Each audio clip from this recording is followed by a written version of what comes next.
आदरणीय पवार साहेब,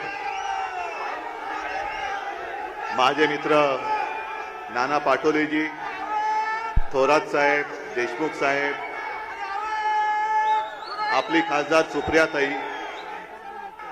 व्यासपीठावरील सर्वच मान्यवर आणि जमलेल्या माझ्या तमाम देशभक्त बांधवांनो, भगिनींनो आणि मातांनो, उद्या 1 मे आहे, महाराष्ट्र दिन. आज मध्यरात्री मी संयुक्त महाराष्ट्राच्या लढ्यासाठी ज्यांनी ज्यांनी बलिदान केलं त्यांना अभिवादन करायला हुतात्मा स्मारकाकडे मी जाणारच आहे. पण आजच्या या पूर्वसंध्येच्या या सभेत नुसतं हुतात्म्यांना अभिवादन करून नाही चालणार. आपल्याला सगळ्यांना शपथ घ्यावी लागेल की ज्या महाराष्ट्रासाठी स्वतःच्या जीवाची पर्वा न करता बलिदान करून आपल्याला मुंबई मिळवून दिली, महाराष्ट्र मिळवून दिला, ते हुतात्मे आपल्याकडे बघतायत. महाराष्ट्राची लूट होते, महाराष्ट्राची अस्मिता पायदळीत तुडवली जाते, ते हुतात्मे आपल्याकडे बघतायत की मी कोणासाठी बलिदान केलं. आणि मी शपथ घेऊन त्यांना सांगू इच्छितो आपल्या सगळ्यांच्या वतीने की तुम्ही ज्याप्रमाणे एखाद्या मर्दासारखं, आणि मर्द म्हणूनच डोळ्यांना सामोरे गेलात. आम्ही आता हा जो हुकुमशाह महाराष्ट्रामध्ये फिरतोय त्याच्या कचाट्यात तुम्ही आम्हाला मिळवून दिलेला महाराष्ट्र, काही झालं, प्राण गेला तरी 72 पण आम्ही महाराष्ट्र त्याच्या हातात जाऊ देणार नाही. सुप्रियाताई, तुझं मला कौतुक करायला पाहिजे, कारण हे असे प्रसंग फार यातनादायी असतात. आम्ही त्यातून गेलोय, जात असतोच. माझं ठीक आहे, मी एक मुलगा म्हणून उभा राहिलो, पण तू तर मुलगी आहेस, महिला आहेस, तरी देखील तू पहाडासारखी तुझ्या बाबांसोबत उभी राहिली, याचा मला आणि माझ्या सगळ्या महाराष्ट्रातील बांधवांना आणि भगिनींना तुझा अभिमान आहे. बाकी विषय बोलण्यासारखे खूप आहेत. नाना, तुम्ही सांगितलं की पंतप्रधान कसे फिरतायत, सगळं ट्रॅफिक जाम, पॅक, खाली पण जाम, वरती पण जाम, आणि मध्ये फिरतात. काल पुण्यामध्ये सभा झाली, ठिकाण योग्य होतं, रेसकोर्स.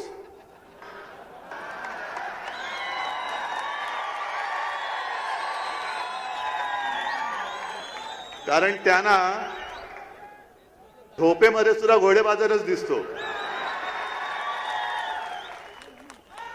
पण कोणीतरी सांगायला पाहिजे होतं की हे घोडे वेगळे आहेत आणि तुम्ही ज्यांना घोडे म्हणून घेतलात, कितीला रे? ते घोडे नाही, ती खेचरे आहेत, गाढवं आहेत ओझी वाहणारी. आणि खरे घोडे हे अश्वमेधाचे असतात, रथाचे असतात. त्याला घोडा नाही लागत, नाही म्हणजे टरबुजाला हातगाडी लागते, हातगाडी.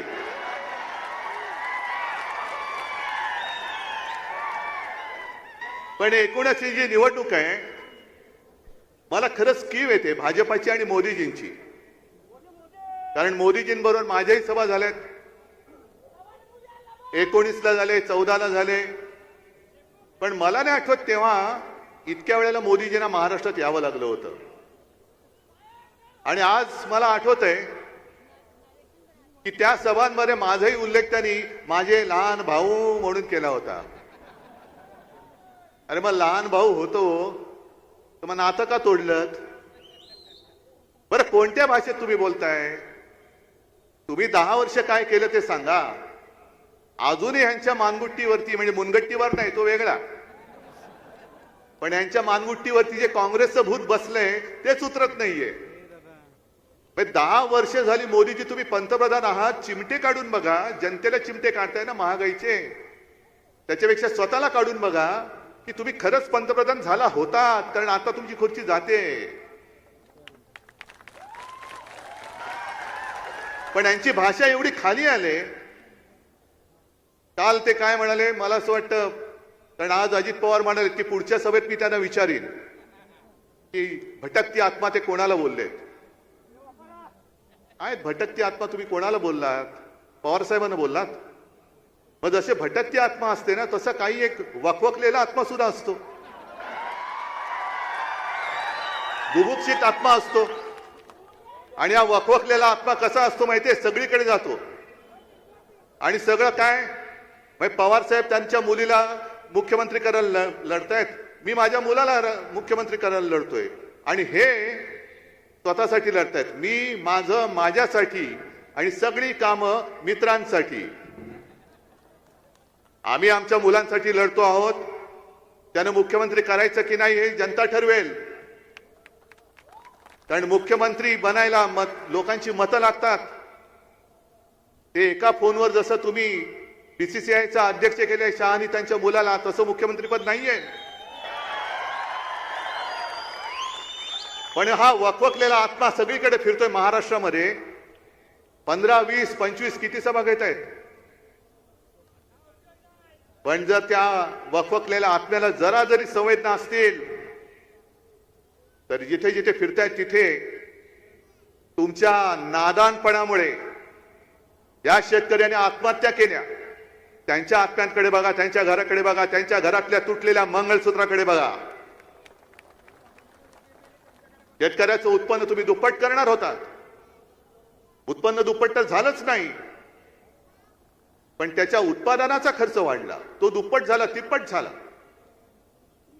आणि आज तुम्हाला महाराष्ट्रामध्ये ठाण मांडून बसण्याची ही जी वेळ आलेली आहे.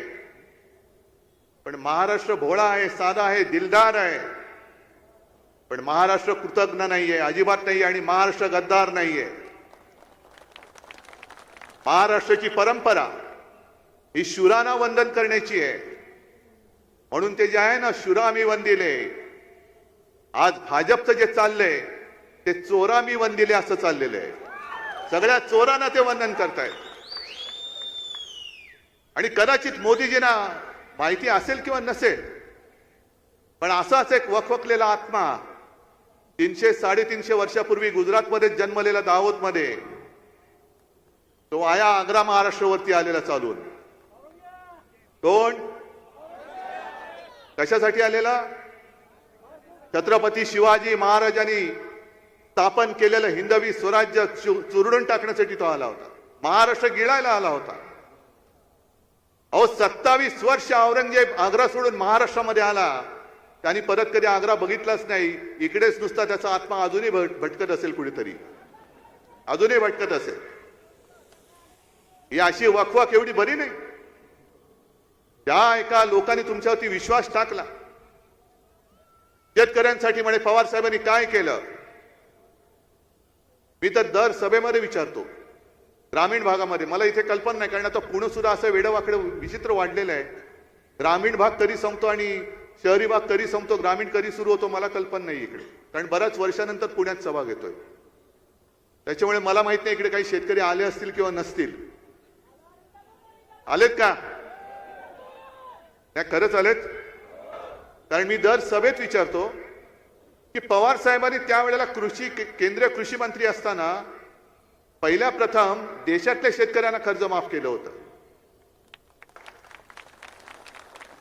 आणि त्याच्यानंतर मी मुख्यमंत्री झालो. माझ्या सोबत सगळे महाविकास आघाडीचे आपले नाना तेव्हा अध्यक्ष होते, थोरात साहेब महसूल मंत्री होते, देशमुख साहेब गृहमंत्री होते, हे आता तिकडे जे गेलेत ते अर्थमंत्री होते. आणि कोणी न मागता महाविकास आघाडीच्या सरकारने शेतकऱ्यांची 2 लाखापर्यंतची पीक कर्जाची जी रक्कम होती ती त्या आम्ही तुम्हाला मुक्त केलं होतं. तेव्हा कापसाचे भाव काय होते, सोयाबीनचे काय होते, हे सगळ्यांना माहिती आहे. आम्ही तुमच्यासारखे खोटं नाही बोललो कधी. आम्ही जे बोलतो ते करून दाखवतो, आणि जे करून दाखवतो तेच आम्ही बोलतो. पण ह्यांची वृत्ती एवढी वाईट आहे. आज मला कळत नाही, सुप्रिया तू उल्लेख केला नॅशनल करप्ट पार्टी, आणि क्लीन चिट कोणाला मिळाली? मग 70,000 कोटीचा घोटाळा कोणी केला होता? बँकेचा घोटाळा कोणी केला होता? बरं ते सोडून द्या. काल परवाकडे आपले मोदीजी शिवसेनेला, हो माझ्या शिवसेनेला, माझ्या वडिलोपार्जित शिवसेनेला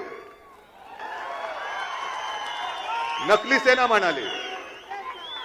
कारण त्यांच्या बरोबर आहे गद्दारांची फौज, गद्दारांची टोळी, गाढवांची टोळी,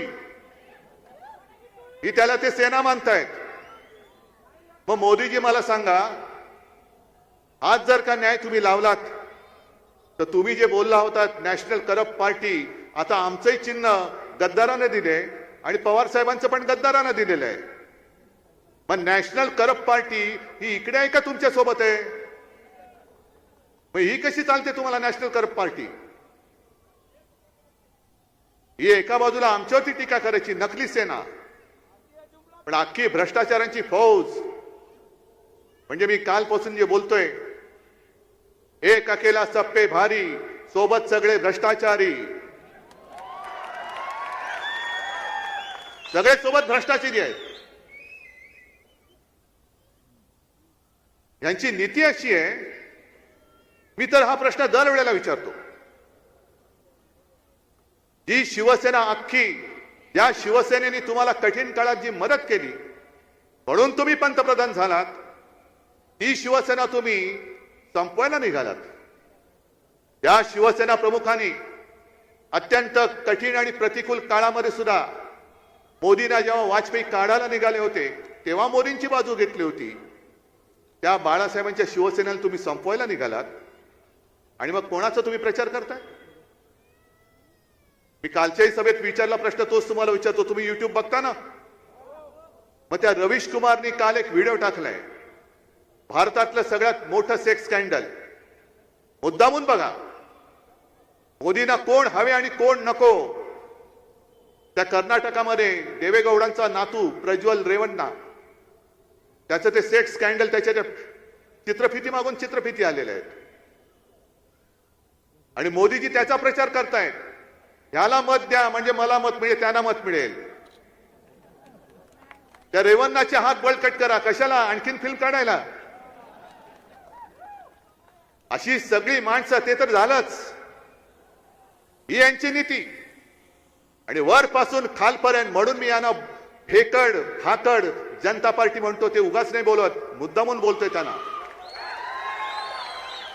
मी फाकड एवढ्यासाठी म्हणतो कारण यांनी कधी कोणताही विचार दिलेला नाही, कोणताही आदर्श निर्माण केलेला नाही. अशोकरावांचा सोडला तर ना नेता दिला ना विचार दिला. आणि स्वातंत्र्याच्या लढ्यात तर ते कधीच नव्हते. उद्याच्या 1 मेच्या संयुक्त महाराष्ट्राच्या लढ्यामध्ये सुद्धा तेव्हाचा जनसंघ सामील झालेला नव्हता.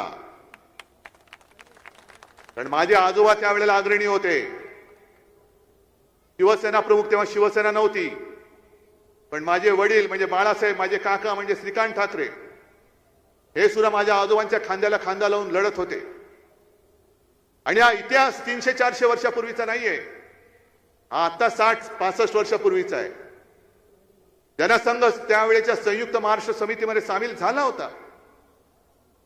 पण कशासाठी? घुसायचं आणि काय मिळेल ते घेऊन बाहेर यायचं.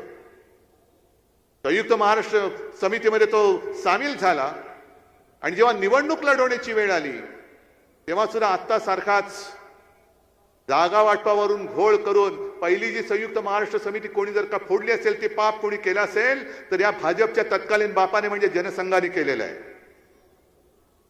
म्हणजे यांचा महाराष्ट्र द्वेष हा तेव्हापासूनच आहे.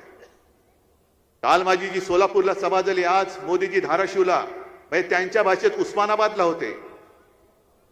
मी मोदीजींना जाहीर विनंती म्हणा, आव्हान म्हणा, आव्हान म्हणा, त्यांना मी म्हटलं होतं, शिवसेनेचं जे एक मशाल गीत आहे, त्या मशाल गीतामध्ये तुमच्या सगळ्या अशा ज्या घोषणा आपण देतो ती घोषणा आहे जय भवानी जय शिवाजी. हे मोदींचे जे घरगडी आहेत निवडणूक आयोग, त्यांनी त्यातल्या जय भवानी शब्दाला आक्षेप घेतला. नाही म्हणे तो काढा. म्हटलं कसं काढा? तो जर का काढला तर यांची जी काय बिन आत्म्याची शरीरं फिरतायत तशी आमची अजून झालेली नाही. आमच्या शरीरात आता आजही आत्मा आहे.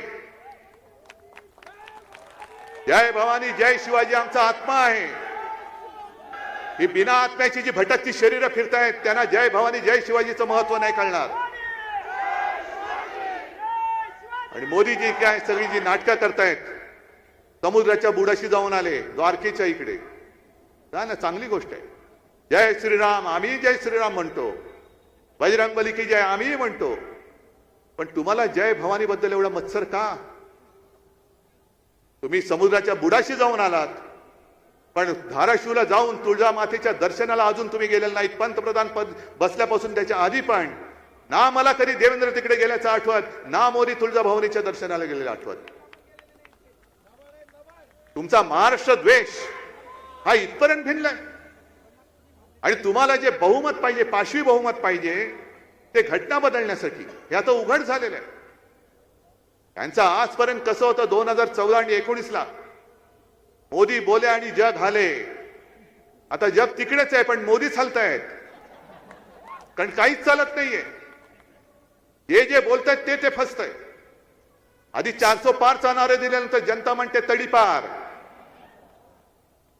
त्याच्यानंतर मग ते मुलांवरती आले, मांस मच्छीवरती आले, भटकत्या आत्म्यावरती आले.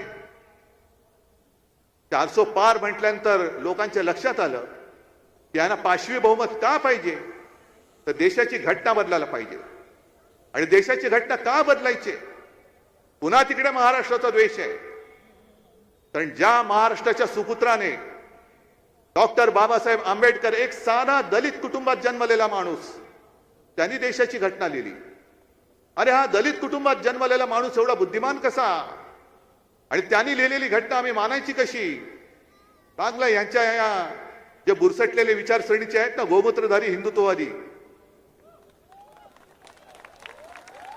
त्यांच्या पोटात मोरडा आला. अरे एका ह्या गरीब माणसा, गरीब कुटुंबात जन्मलेला माणूस बुद्धीने एवढा श्रीमंत कसा? आणि त्या श्रीमंतीला तुमची ईडीबीडी काय करू शकत नाही, कारण ती श्रीमंती वेगळी आहे. त्या श्रीमंतीचं मोजमाप हे तुमच्याकडनं कधीच होणं शक्य नाहीये. मग त्या दलित कुटुंबात जन्मलेल्या महाराष्ट्राच्या सुपुत्रांनी लिहिलेली घटना मोडून टाका, ती बदलून टाका. पण याद राखा, भाजपवाल्यानं तुम्हाला आज जाहीर इशारा देतोय, तुम्ही परत तर सत्तेवर येत नाहीच आहात, पण जर घटनेला बदलण्यासाठी हात लावाल तर संपूर्ण देश पेटल्याशिवाय राहणार नाही, एवढं लक्षात ठेवा. असेल हिंमत तर घटना बदलण्याची नुसती तुम्ही एक तयारी करून दाखवा. आरक्षण रद्द करणं हे म्हणे आम्हाला मंजूर नाहीये. मग मंजूर नाही, मग 10 वर्षामध्ये दिलं का नाही आरक्षण?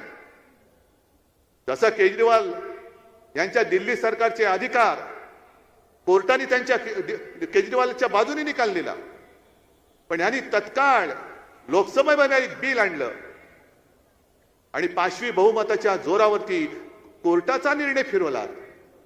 मग माझ्या धनगर समाजाचा, मराठा समाजाचा आम्ही सांगत होतो तुम्ही घ्या तिकडे अधिवेशन, आम्ही पाठिंबा देतो, का तुम्ही आरक्षण नाही त्याने दिलं? पण आपण काय केलं हे सांगायचं नाही. शेतकऱ्याचे भाव, शेतीमालाला दुप्पट भाव कधी मिळणार ते माहिती नाहीये. बरं, एक वन नेशन वन टॅक्स, सगळे एक एक एकच. मी म्हटलं ना, मी माझं माझ्यासाठी, सगळे एकमेव. जो जीएसटी आणलेला आहे त्या जीएसटीच्या माध्यमातून किती छोट्या मोठ्या व्यापाऱ्यांची पिळवणूक होते तो तुम्ही जाऊन विचारा. म्हणजे अगदी मोदींचे अंधभक्त असतील त्यांना सुद्धा मी सांगतोय, अरे का रे तुमच्या घरामध्ये जेवण नाही जेवत तुम्ही? तर तुमच्याकडे काय वेगळं मोदी भक्ताचं कार्ड आहे की हा ह्याने कार्ड दाखवलं की गॅस सिलेंडर फुकटात मिळतो? गॅस सिलेंडर फुकटात मिळतो. तुम्ही कार्ड दाखवले की पेट्रोल तुम्हाला फुकट मिळतं. आणि मग काही वर्षांपूर्वी मोदींच्या सभेमधला एक व्हिडिओ फिरतोय, भाई और बहनों मुझे बताओ पेट्रोल नीचे गया कि ऊपर गया? बोलले होते ना, डीजल नीचे गया कि ऊपर गया, गॅस नीचे गया कि ऊपर गया? आता तुम्हाला कळलं असेल, कारण मला नव्हतं कळलं. जीडीपी वाढलाय म्हणजे गॅस, डिझेल, पेट्रोल वाढले की नाही वाढलं? 15 लाख आले, पण तुमच्या खात्यात 15 लाख नाही आले. निवडणूक रोख्यांच्या माध्यमातून भाजपच्या खात्यात करोडो, हजारो, करोडो रुपये आले. आणि हा जगातला सगळ्यात मोठा घोटाळा आहे असं मी नाही बोलत. मोदीजी तुमच्याच मंत्रिमंडळात होत्या त्या अर्थमंत्री निर्मला सीतारामनचे पती बोललेले आहेत. अजून तुरुंगात गेलेले नाहीत, हे नशीब. कारण कदाचित त्या निर्मलाबाईंचा वशिला असेल. पण हा निवडणूक रोख्यांचा घोटाळा हा जगातला सगळ्यात मोठा घोटाळा, ज्याला त्या प्रभाकर जे आहेत परकला प्रभाकर त्यांनी नाव दिलं मोदी गेट. इकडे जरा इकडे तिकडे कोणी काय बोलल्यानंतर ताबडतोब त्यांना तुरुंगात टाकतात. पण तिथे निर्मलाबाईंच्या पतीनेच तो पूर्ण मोठा त्यांचा गौप्यस्फोट केलेला आहे. बरं, ते बोलल्यानंतर सुद्धा निर्मलाबाई म्हणतायत की आम्ही परत निवडणूक रोख्यांची योजना आणणार. आणि तुम्हाला कदाचित माहिती नसेल की कोर्टाचा निर्णय येण्याच्या आधी जवळपास 10,000 रोखे हे छापून तयार ठेवले होते मोदी सरकारने पुन्हा देश लुटायला. मग मला आता सांगा, मोदीजी म्हणतायत की 70 वर्षात काँग्रेसने जे काही केलं नाही ते मी 2.5 वर्षात केलं. हे तुम्हाला पटते की नाही पटत? अरे कसं नाही, मला पटतंय. कारण काँग्रेसनी 70 वर्षामध्ये त्यांच्या खात्यात किती पैसे आहेत काँग्रेसच्या? काही शेकड्या असतील. आणि भाजपच्या खात्यात 10,000 कोटी. म्हणजे 10 वर्षात 70 वर्षात काँग्रेसने नाही केलं ते 2.5 वर्षात मोदीजींनी करून दाखवलं की नाही दाखवलं? देश कोणी लुटला, काँग्रेसनी का भाजपनी? लुटला ना. मग अशा या देशाच्या लुटारूंना महाराष्ट्र साथ देईल? तुम्हाला महाराष्ट्र लुटणारा पाहिजे की महाराष्ट्र जपणारा पाहिजे? तुम्हाला महाराष्ट्राची अस्मिता जपणारा पाहिजे की महाराष्ट्राची अस्मिता पायदळीत तुडवणारा पाहिजे? आणि अजूनही कोणाला जर का खोटं वाटत असेल तर मी आत्मविश्वासाने सांगतो की येत्या निवडणुकीमध्ये भाजपा तडीपार होणार म्हणजे होणारच. इंडिया आघाडीचे 300च्या वरती खासदार निवडून येणार म्हणजे येणारच. कोणाचा विश्वास नसेल पण तुम्हाला आणखीन एक गोष्ट सांगतो. काही वर्षापूर्वी भाजपचे संपूर्ण देशात फक्त 2 खासदार होते. तेव्हा जर का कोण बोललं होतं की भाजपचे आज 2 खासदार आहेत, बघा तुम्ही काही वर्ष त्यांचे 300च्या वरती खासदार येतात की नाही, लोकांनी वेड्यात काढलं असतं. आज मी सांगतो यांचे 300 खासदार आहेत, ते परत 2 खासदार झाल्याशिवाय राहणार नाही. पण हे 2 तोंड निवडून आले पाहिजे. तुम्हाला माहितीये हे 2च निवडून आले पाहिजेत. असे 2च आले पाहिजेत कारण त्यांना दिसलं पाहिजे की संपूर्ण बाकी जेवढे खासदार आहेत ते इंडिया आघाडीचे बसलेले आहेत. द्या उत्तर त्यांना. आणि हा बदल तुम्ही करू शकता. हा बदल करू शकता, नक्की करू शकता. एका बोटाच्या ताकदीवरती तुम्ही या हुकुमशाला गाडू शकता. ही ताकद तुमच्या बोटामध्ये. आणि या बारामती मतदारसंघात जे काही घडतंय हे फार क्लेशकारक आहे. म्हणजे मी बोललो ना, घर फोडणारी सगळी वृत्ती आहे. खरं म्हणजे यांना कोणी लग्नामध्ये बोलूच नाही. कारण लग्नाला जातील श्रीखंड पुरी पुरणपोळ्या किती खाता बरे. मी 25 मी 50 खातील पितील ढेकर देतील आणि नवरा बायकोत भांडणं लावून पुन्हा दुसऱ्या लग्नात जेवायला जातील. त्याच्यामुळे पुन्हा निवडून येता कामा नयेत. मी आज इकडे सुप्रियाताईच्या मतदारसंघात आहे, पण बाजूला आपले कोण आहे? दंगेकर. आणि त्यांनी एक चमत्कार करून दाखवलाय. आता मोठा चमत्कार करायचा आहे. अरे आहेत ना, आता तुम्हाला मोठा दंगा करायचा आहे. म्हणजे तसा दंगा नाही लोकसभेमध्ये. मग इकडे दंगेकर आहे, सुप्रियाताई आहे, तिकडे अमोल आहे, बाजूला संजोग वगैरे आहेत. सगळीकडे हा पूर्ण पट्टा सातारा बितारा सगळा भगवा भगवा भगवा म्हणजे छत्रपतींचा भगवा. सोबत हा तुतारी फुकणारा मावळा आणि हातामध्ये मशाल. आणि ही लढाई कशी आहे एवढंच फक्त तुम्हाला सांगतो की भाजपची वृत्ती कशी आहे. काय काय म्हणी अशा असतात की त्याचा अर्थ कळत नाही, पण अनुभव आल्यानंतर कळतो. आणि म्हणूनही तुम्हाला मुद्दामून गोष्ट सांगतोय. एक मोठा डेरेदार वृक्ष होता.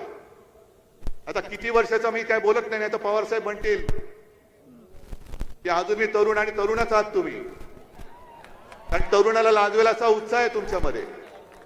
त्याच्यामुळे तुमचा आणि झाडाचा वयाचा संबंध नाही, पण एक शेकडो वर्षाचं झाड होतं, चांगलं मोठा त्याचा बुंदा, मोठा त्याचा बुंदा होता, असा विस्तार होता, पानं फुलं छान डवरून यायची, प्रत्येक सीझनला पानं झडायची, नवीन पानं यायची, फळं यायची. मग झाडावरती काही बांडगुळं होती, काही माकडं खेळायची, काही पक्षी होते तिकडे.